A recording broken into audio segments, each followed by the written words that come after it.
Anak-anak, apakah yang kamu pikirkan tentang gambar di samping? Nah, kalau kamu melihat gambar di samping, maka yang kamu pikirkan adalah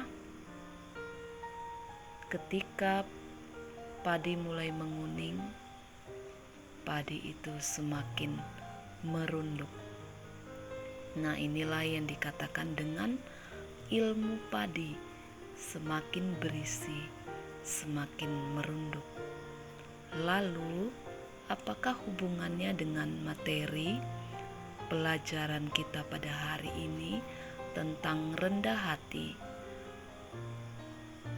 Hubungannya adalah ketika manusia itu semakin memiliki pengetahuan tentang Tuhan, maka ia akan semakin menggantungkan hidupnya kepada Tuhan.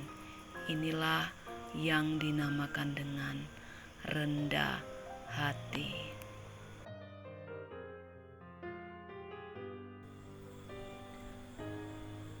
Rendah hati menurut Kamus Besar Bahasa Indonesia yaitu sifat yang tidak sombong atau tidak angkuh. Rendah hati berasal dari kata humus dalam bahasa Latin yang artinya tanah atau bumi. Secara harafiah, kerendahan hati maksudnya adalah menempatkan diri dalam tanda kutip membumi ke tanah. Nah, makna rendah hati berdasarkan Alkitab. Dalam Alkitab dikatakan bahwa kerendahan hati adalah penyerahan diri kepada Allah, sehingga kita berusaha untuk menyenangkan hati Tuhan. Dalam Efesus 4 ayat 2 dikatakan, "Hendaklah kamu selalu rendah hati, lemah lembut, dan sabar. Tunjukkanlah kasihmu dalam hal saling membantu." Di dalam Kolose 3 ayat 12 juga dikatakan bahwa karena itu sebagai orang-orang pilihan Allah yang dikuduskan dan dikasihinya, kenakanlah belas kasihan, kemurahan, kerendah hatian, kelemah lembutan, dan kesabaran.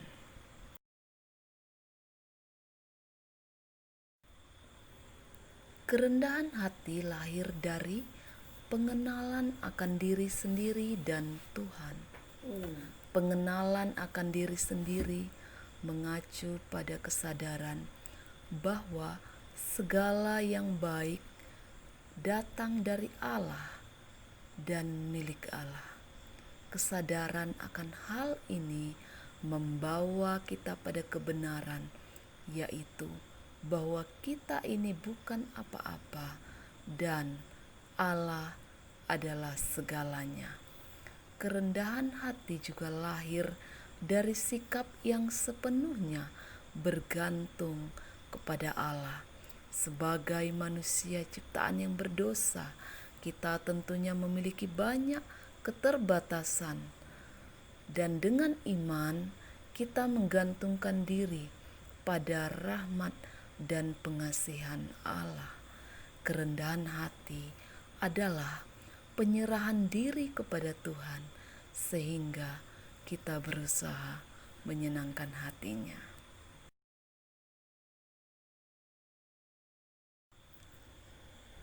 Slide berikutnya adalah ciri-ciri kerendahan hati. Yang pertama adalah takut akan Tuhan dan menggantungkan hidup kepada Tuhan. Yang kedua, taat kepada Tuhan dan melakukan ajarannya. Yang ketiga, menghindari pemegahan diri sendiri serta tidak menyombongkan diri.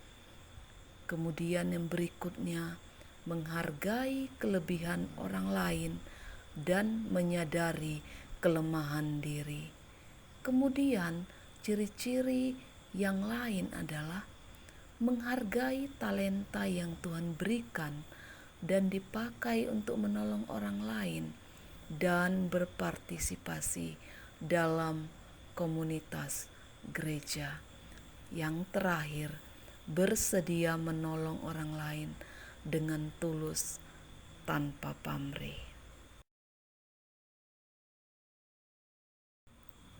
Ada dua kata hampir sama, namun sebenarnya memiliki pengertian yang sangat berbeda.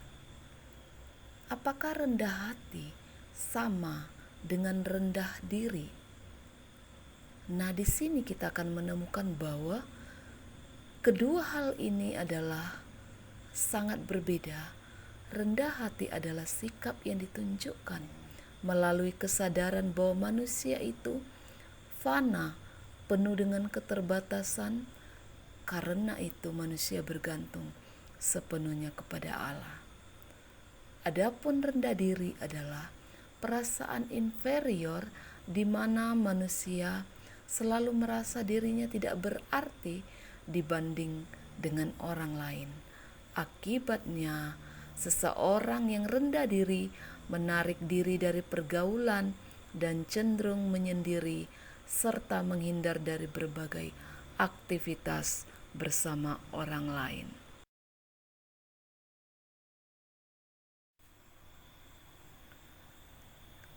Tuhan Yesus tentunya tidak menginginkan kita memiliki pribadi yang rendah diri, tetapi Ia rindu setiap kita memiliki pribadi yang rendah hati, di mana Dia sendiri telah mempraktikkannya dalam hidup dan pelayanan. Berulang kali Yesus menegaskan bahwa orang yang rendah hati akan masuk dalam kerajaan sorga. Ia mengecam murid-muridnya yang masih bertengkar tentang siapa yang terbesar di antara mereka. Sebagai salah satu bukti bahwa Yesus memiliki pribadi yang sangat rendah hati, Dia bersedia membasuh kaki murid-muridnya. Dia berkata bahwa aku datang untuk melayani dan bukan untuk dilayani.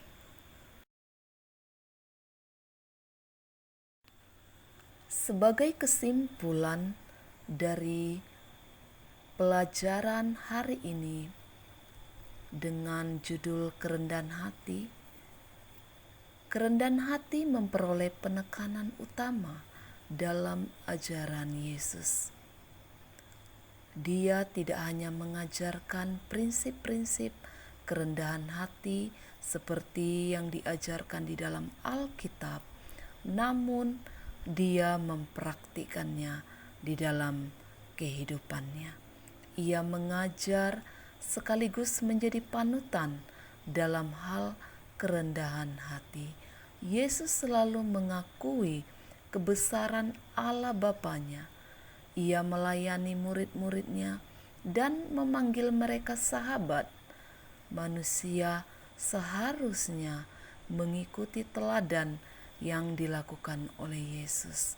Manusia rendah hati adalah manusia yang tahu akan kekurangan dan kelebihan dirinya sendiri, serta tidak pernah meremehkan orang lain. Sebaliknya, merendahkan diri di hadapan Allah. Nah, anak-anak ibu yang ibu kasihi, hari ini materi kita telah selesai.